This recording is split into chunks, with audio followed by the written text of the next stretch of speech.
બટાકાની વેફર બનાવી મમ્મી? ઓ બેટા, મસાલા વાળી બનાવીએ તો મસાલો ભભરાવ, પણ આ ઉપવાસમાં ખવાય ને એવી બનાવી અમે, તાજી તાજી લાઈવ.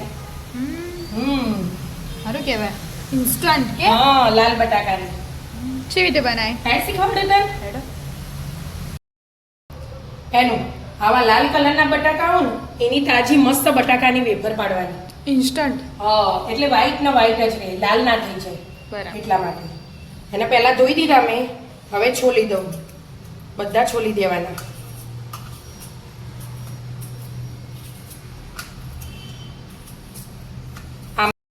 સોલીને સીધા પાણીમાં એડ કરી જ દેવા પડે કે ના, 2 વાર ધોઈ દીધા.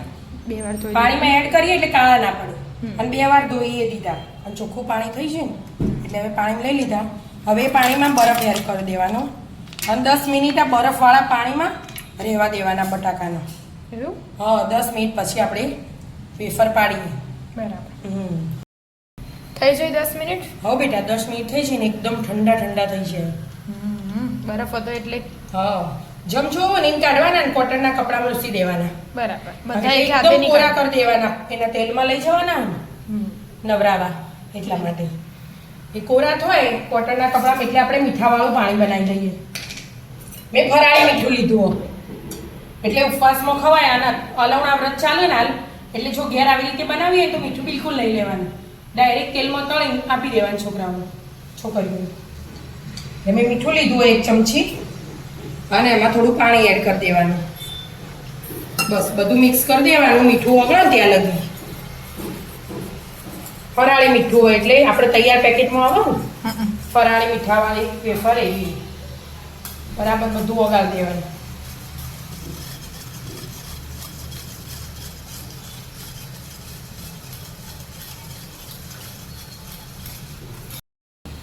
થઈ ગયું ગરમ? હા, હવે લાગે ગરમ થઈ ગયું. આવું લઈ લેવાનું, પાડવાનું અને એમાં ડાયરેક્ટ તેલમાં જ પાડી દેવાનું. ગોળ પાડવી હોય, લંબગોળ પાડવી હોય, આપણે જેવી પાડવી હોય થોડી ભીની ને એટલે બરાબર કોરું કરી દેવાનું.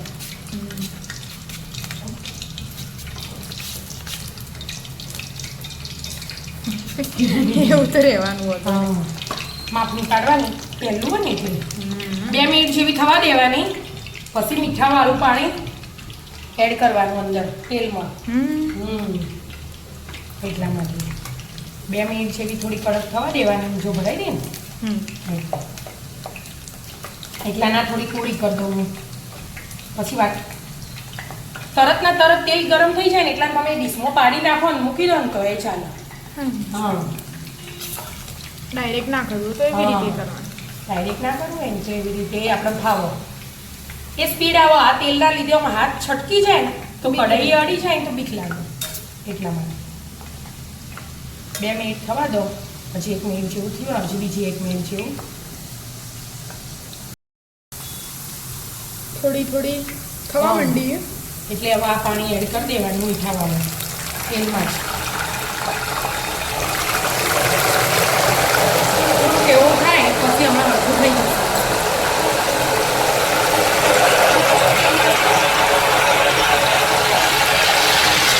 પાણી એડ કર્યું એટલે મીઠાવાળું એટલે ક્રિસ્પી મસ્ત થઈ જશે. 10-7 મિનિટ ચડાશે ને બધું લાગે. જો હવે કડક લાગવા માંડી એટલા માટે. અને આવી લાઈટ ને વાઈટ છે ઓછું થઈ ગયું. એટલે ઓછું થઈ જાય. હવે 5-7 મિનિટ ચડાશે એટલે ક્રિસ્પી થશે મસ્ત. બરાબર. જો આખો કલર બદલાઈ ગયો મીઠું આવી એટલે મસ્ત ક્રિસ્પી બનાવવાની. બરાબર. 6 વાગે બની જાય. થઈ જાય મમ્મી. આ તો મસ્ત ક્રિસ્પી. બહારથી લાવી એવી થઈ ને મસ્ત. આપણે પેકેટ વાળી કલર એવો થઈ છે ને એટલે આ લાલ કલરના બટાકા લઈએ ને આપણે એમાં પેલું જે વ્હાઈટ કલરનો બટાકામાં આવે ને બધું નીચે વ્હાઈટ વ્હાઈટ નીકળે એવું ના હોય. એટલા માટે એટલે લાલ કલરના બટાકામાંથી જ વેફર બને. હા, એટલે હારી એ બને.